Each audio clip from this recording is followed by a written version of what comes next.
India का tax system 8 साल पहले ही बदल दिया गया था। जीएसटी ये कोऑपरेटिव फेडरलिज्म की एक मिसाल है और उस वक्त कहा गया कि वन नेशन वन टैक्स।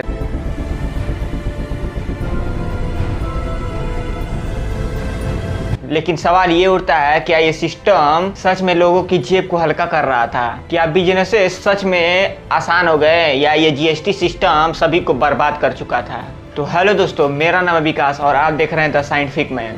1 जुलाई 2017 को नया जीएसटी रिफॉर्म लाया गया और उसका क्रिटिसिज्म ग्राउंड लेवल तक दिखा था, लेकिन गवर्नमेंट को इस पर कोई फर्क नहीं पड़ा। 2018 में वर्ल्ड बैंक की रिपोर्ट कहती है इंडिया का जीएसटी सिस्टम बहुत ज़्यादा कॉम्प्लेक्स है और 115 कंट्री में 28% जीएसटी के साथ इंडिया टॉप 2 में बिलोंग करता है। लेकिन क्या बिजनेसमैन को कोई लॉस नहीं हुआ इसलिए उन्होंने अपोज करना ही बंद कर दिया? नहीं, बल्कि उन्हें भी बहुत ज़्यादा लॉस हुआ। 23,000 से ज़्यादा बिजनेसेस शट डाउन हो गए और उन्होंने अपनी प्रॉब्लम बताई कि डॉक्यूमेंटेशन में बहुत ज़्यादा प्रॉब्लम होती है, टैक्सेस रिफंड करने में प्रॉब्लम होती है, ज़्यादा एडमिनिस्ट्रेटिव पावर लगता है। इसी कारण की वजह से 23,000 बिजनेसेस को क्या कर दिया गया, शट डाउन कर दिया गया। प्राइस वाटर हाउस कूपर्स के रिपोर्ट के मुताबिक पहले रिटर्न फाइल के दौरान ही सिस्टम क्रैश कर चुका था, लेकिन फाइनली 8 साल बाद गवर्नमेंट को ये पता चलता है कि जीएसटी 2.0 को लॉन्च करना चाहिए। लेकिन आखिर क्यों, और आपको मिल रही है राहत? कौन कौन सी चीज़ों में आपको राहत मिलने वाली है, आइए जानते हैं।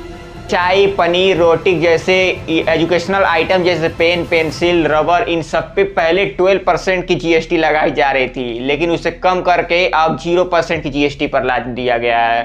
पास्ता हो गया, condensed milk, fruit juice, nuts, soya, coconut oil, sausage and butter, oxygen cylinder, bandage और किट डायग्नोस्टिक से जितने भी 12% जीएसटी लगाए जा रहे थे उसे कम करके 5% जीएसटी पर ला दिया गया है।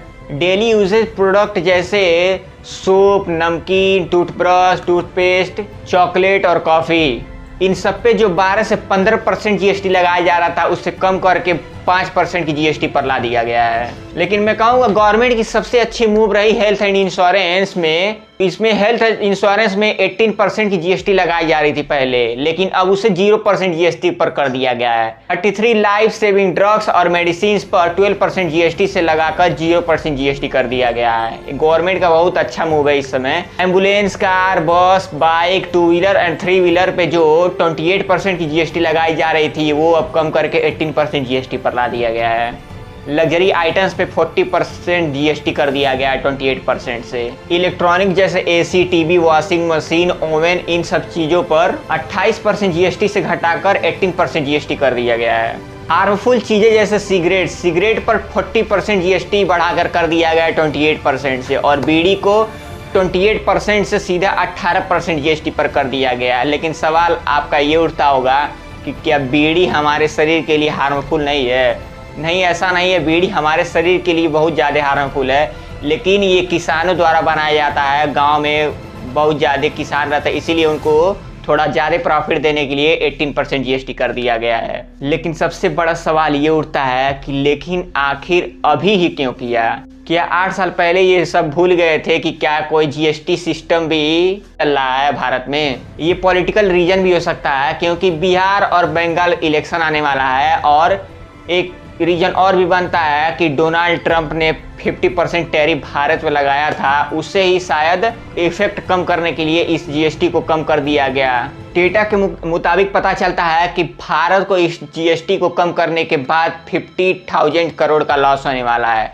लेकिन गवर्नमेंट का मानना है कि अगर जीएसटी कम होता है तो लोगों का कंजप्शन बढ़ेगा और हमारा जो प्रॉफिट होगा इस 50,000 करोड़ से भी ज़्यादा हो जाएगा। मतलब इसमें कोई भी लॉस नहीं होगा। तो बात करते हैं ये न्यू रिफॉर्म जीएसटी का इम्प्लीमेंट कब किया जाएगा। तो इसे इम्प्लीमेंट किया जाएगा 22 सितंबर 2025 को। क्या आप गवर्नमेंट से सहमत हैं या फिर आपका कोई और ओपिनियन है इसके बारे में? आप सभी का ओपिनियन कुछ भी हो और गवर्नमेंट का भी ओपिनियन कुछ भी हो, लेकिन मेरा ओपिनियन एक बार है कि इस चैनल को लाइक और सब्सक्राइब जरूर कीजिएगा। तो मिलते हैं अगले वीडियो में, तब तक के लिए टाटा बाय बाय।